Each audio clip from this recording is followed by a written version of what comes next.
Hey guys, welcome back to Rossoneri TV. Gio here to give you another week's roundup of what happened in this week as far as Milan news and transfer rumors go. Lots of names this week, lots of discussion, so let's get right into it, guys. First of all, as far as the defenders go, Rami remains the main topic of discussion.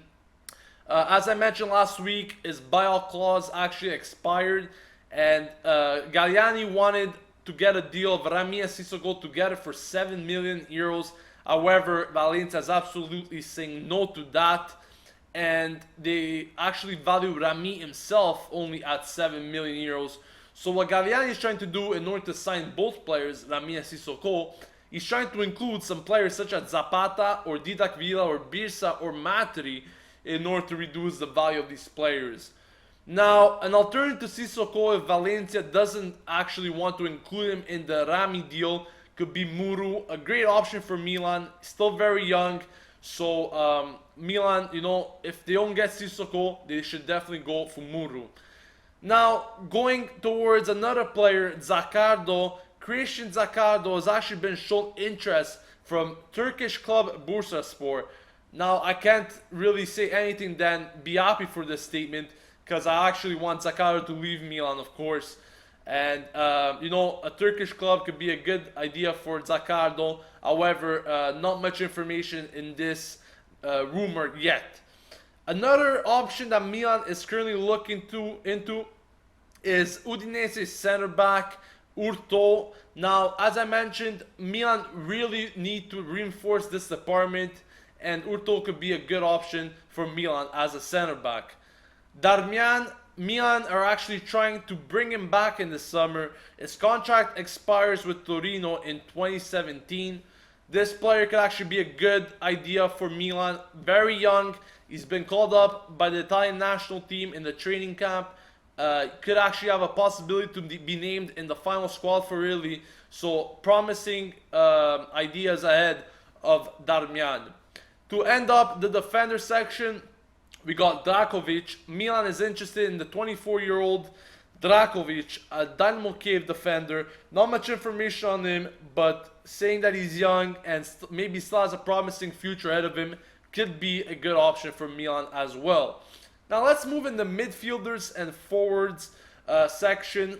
Taarabt is another main topic of discussion for Milan so far in this transfer window.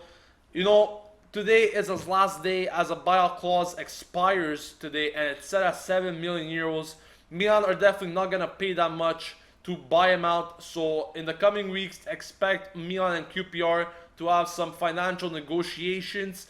Now, QPR could actually face heavy sanctions due to the financial fair play, and therefore Milan can maybe get a discount for Taarabt. This has been reported by The Guardian, so we will have to wait and see what happens in that regard. Much more information should be coming in the next few weeks as far as Taarabt goes. Saponara, he can spend the next season at Parma. They currently own 50% of him, or he could go on loan once again at Empoli. I don't see that happening. Maybe he will remain, at Milan next season if Inzaghi actually becomes a new coach, but we will have to see in terms of that. Nocerino, Torino are actually very interested in him. Now, this has been rumored for a long time, but it seems that Torino is really pushing hard for him, and it seems like they really want him for next season. However, his salary is actually pretty high, so we're going to have to wait and see for that. Emanuelson, QPR are showing interest in him. His contract expires next month, so he might join them on a free transfer. Ending it off here with Robinho, Botafogo have joined the race to sign him. Now, Besiktas, Flamengo, another Brazilian club, and 3 MLS clubs are also interested in him. So a good option for Robinho to search for a club elsewhere in this transfer window.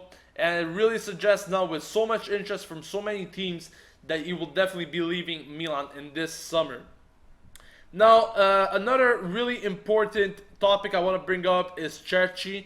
Now, Inzaghi, as I said before, he's not really confirmed yet as a Milan coach for next season. We will have to wait in the coming days to see what will happen in that regard. We'll have a video out for you guys. No worries about that. But Inzaghi has asked Galliani to actually sign Cerci. Now this player is valued at 18 million euros by Corriere dello Sport.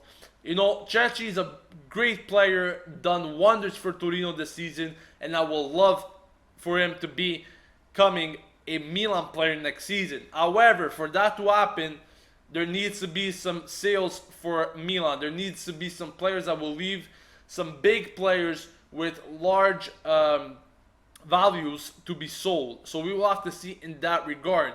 Now this is something kind of weird that has actually been announced by Corriere dello Sport as well, because Cerci's alternative, if they fail to sign him, is actually Iturbe. Now he's valued at 25 million euros, so I see no reason why Milan will choose him as an alternative if he's valued more. Now we will have to see what will happen in that regard. Finally, his alternatives if Milan don't sign Cerci or Iturbe are Ibarbo playing for Cagliari and Biabiani for Parma. These are Inzaghi's alternatives for Cerci. So Cerci might be a great idea for Milan next season, but if that doesn't happen, there's some names to back him up. Now, another player is Stoke City forward Arnautovic. Milan are actually interested in him. He plays for Stoke City, as I mentioned. Not much information on him. And to tell you the truth, I don't know how he would cope in the Serie A. So I don't think much will happen around that player. But we'll see what happens in the near future. Now, another player that Milan has actually been linked to in the past is Ganso. Milan is ready to offer him 12.5 million euros, but his release clause is set at 25 million euros. Numbers that are absolutely absurd for Milan at this moment, so I absolutely doubt that Milan will go for this player. However, it's a transfer rumor that has been mentioned, and therefore it's going to be mentioned on the show as well.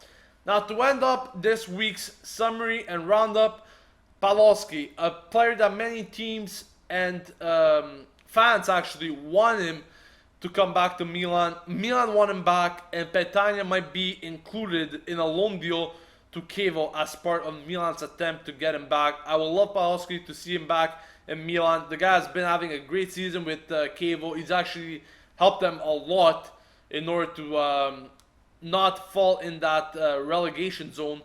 And with so little support, he did great achievements. Now, just imagine what you could do at Milan with much better support. So that pretty much ends up, as I mentioned, this week's transfer news and rumors.